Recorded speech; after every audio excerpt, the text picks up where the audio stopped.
Hello and welcome to another episode of the AstraZeneca Women in Tech series. I'm your host, Ben Bentham, and today I'm joined by Doris Simcich from our UCAN BBU team based in Canada. Doris, a huge welcome to you. How are you?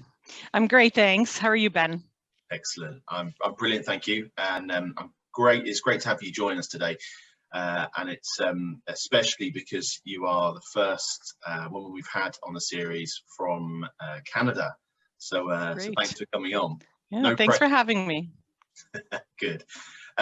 So to start with, Doris, can you share a little bit about what you do and about the team that you work within and lead? Sure. So I am the market IT leader for Canada, and I've got a great team. So I'm going to do a quick shout out to my team. I've got an amazing team. And what we're responsible for in Canada is the strategy, the IT strategy locally, the ability to deliver on that strategy and support. So we've got 1,000 users in our market. Half of them are in the field. But we're predominantly a commercial market, so a sales and marketing site, but we also have a very strong R&D presence. So of those 1,000 employees, 200 of them are with our R&D team and about 800 are commercial. So we do everything, like I said, really focused on delivering solutions to the market. And not only that, we support all of those users to make sure that they have technology at their fingertips to be as productive as they can in delivering great business outcomes to AZ. Great stuff, a lovely summary. And what would you say is what's the best bit about your job? The best bit about my job is, number one, I get to work with an amazing group of colleagues, not only in IT, but outside of IT. We've got some really, really smart, innovative, creative folks.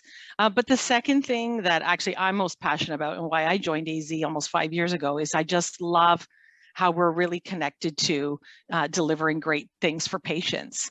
Yeah, that's probably the best part of my job is seeing, and helping customers at the end of the day who are ultimately helping patients. Great stuff, thank you. So you are quite a unique person when I've read your background.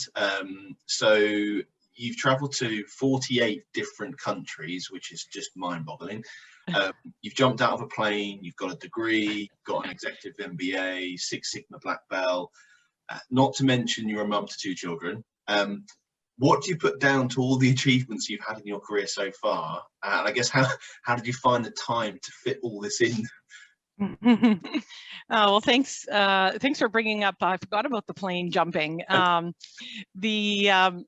I'm very proud of the accomplishments over the course of my career, but I'm obviously extremely proud of the family that I've got, and got a very super supportive husband and 2 wonderful boys.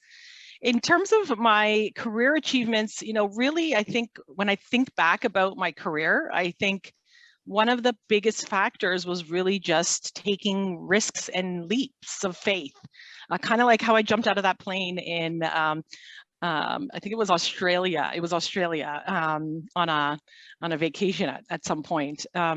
So yeah, risks I think were really key for me in terms of being able to continue to grow and learn, and that's how I got to where I am today. Wow! And those 48 different countries.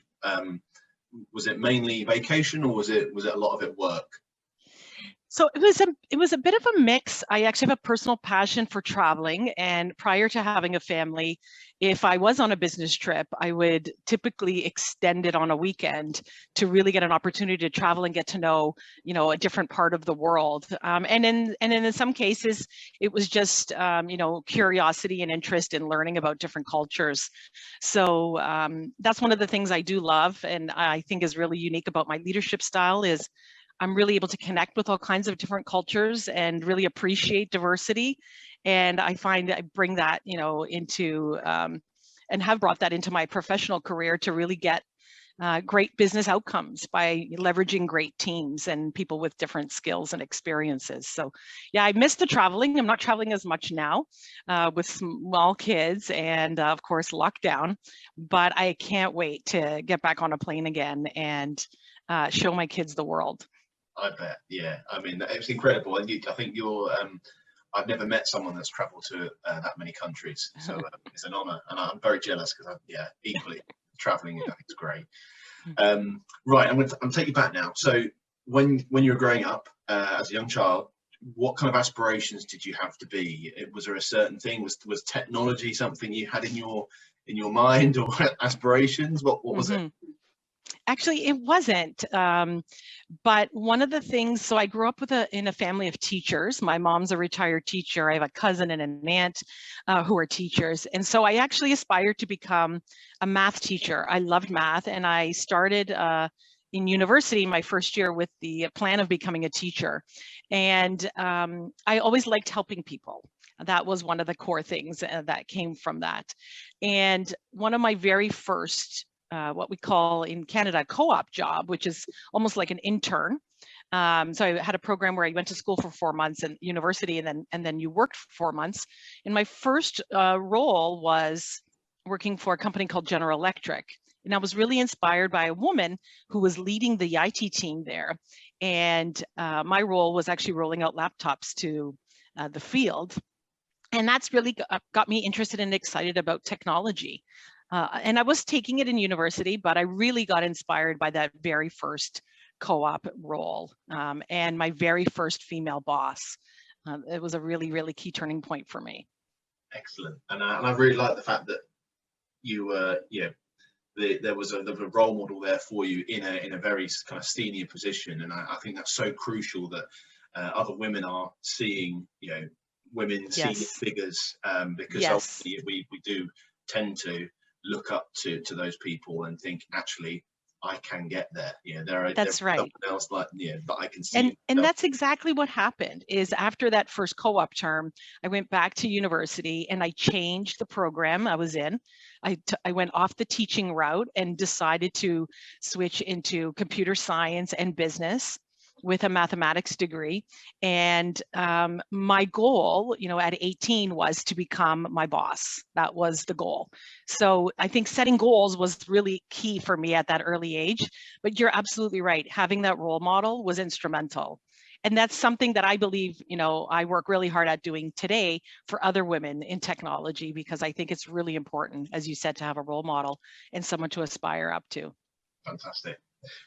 So what was it like growing up in Canada, and maybe not growing up, in your early years of being a woman in tech?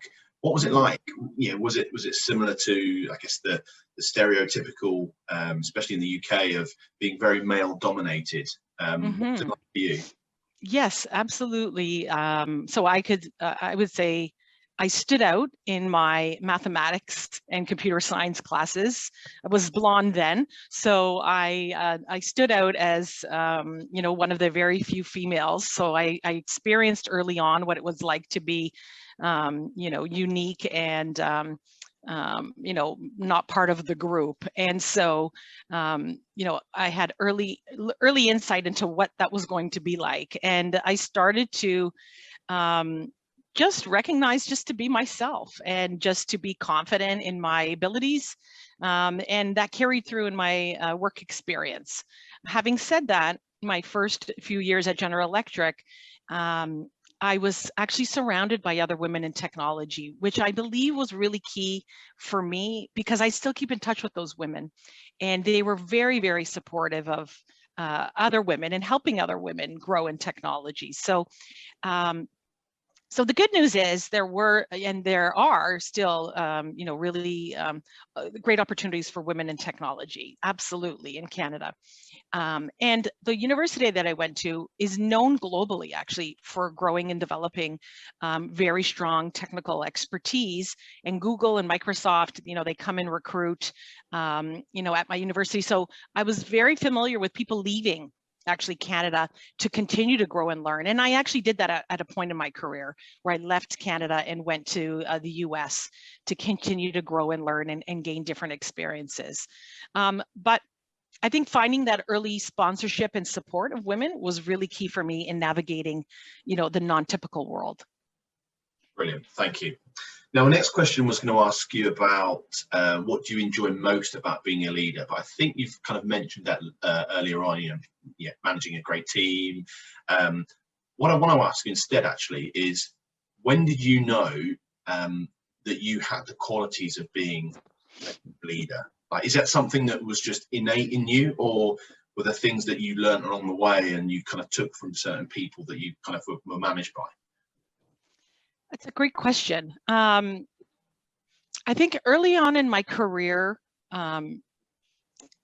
you know, I naturally put my hand up for many, you know, assignments and initiatives. And so that's kind of always been me. As my mother reminds me, I was the one in kindergarten who stood up in front of the class and turned the film projector to read to the kids in my class. So I think it was innate. I think some of it was in me, really, you know, at an early age. And I think in the world of IT, just putting up my hand and volunteering to take on different initiatives, assignments, creative projects, and roles, you know, really helped me develop my leadership skills. But more importantly, I think they were developed even further by taking risks and leading teams. And I've led teams of 5 to over 100 with teams around the world. And so, you know, the skills that you learn in leading a team of 5 is very different than leading a team of 100, you know, all around the world. But I would say that all of my experiences have helped me grow to become just a stronger leader and a more effective leader, you know, as those experiences changed over time. So I'm super happy and excited with the career that I've had so far, and just thrilled that I was given the opportunity and people took a chance on me. Great stuff. And I'm on to my last question actually. And this series is all about you know, using the stories and journeys from our own women in tech here at AstraZeneca to inspire a new generation. But Doris, what more do you think, and yeah, maybe from, you know, your time in Canada, but what more do you think we could do as the world to support greater female representation across technology? So a couple of things. One is, I think it's really important early in, actually early in school, to start really creating opportunities for girls and to really understand what are some of the options that could exist. And those options, you know, and sharing and communicating those options really stems from the love of a subject. And so when I look back at my career, I mean, my schooling, you know, there was 2 teachers that stand out for me in my high school days, really, that, you know, made me extremely passionate for math, and that mathematics helped me led me towards kind of technology and computer science roles. So I think having more teachers that are committed to helping, you know, women and boys and girls, you know, love math and computer science is really key. And then secondly is sharing what opportunities exist. So I strongly believe in giving back. And so whenever I can, I actually like to go back and, you know, share with younger students, hey, here are some options. You can take math and here's what it can, you know, develop in terms of a career. So I think schooling is really key, and then having professionals educate and share what are some of the career opportunities can help. Excellent. Yeah, really good point. And I think yeah, going back to when I was at school, you had the subjects that you were learning, and the knowing what this subject could go and do. Bless it. But knowing the knowing where you could go with that subject skill career. It's the first time we've had Here's our guest. Lucas. Say hi, Lucas. Online learning. It's not so fun. But no, that's really valuable. So thank you. And that actually brings us to the end. So Doris, I want to say a massive thank you for coming on. It's been hugely entertaining just listening to you. I think you've got a fantastic background. I think you're a very unique person, and I'm sure we could talk for hours about some of the advice that you can provide. So thank you for coming on. Thanks, Ben. Thanks for having me. And thank you to your son for coming on as well. Happy to talk more at any time if you want to talk about those travel trips. Would love to chat more. Oh, definitely. Thank you. And to the viewers, thanks again for watching. If you've enjoyed the session, please feel free to comment or share with your network. If you haven't already, please subscribe to the series for all the latest episodes. But in the meantime, please do take care, and we'll see you in a few weeks. Bye for now.